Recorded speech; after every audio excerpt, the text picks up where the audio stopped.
Rangkaian kegiatan Apexi di Palembang diharapkan menjadi wadah bagi pemerintah kota di Indonesia untuk menekan inflasi pasca pandemi COVID-19.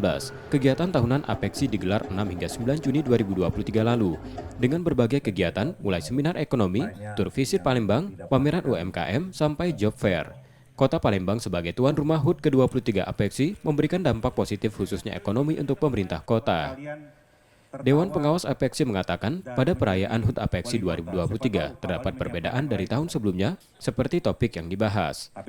Jadi kita memberikan inspirasi, berbagi, menyemangati agar anak-anak muda ini peduli dan kita siapkan mereka untuk menjadi pemimpin-pemimpin kota di masa depan.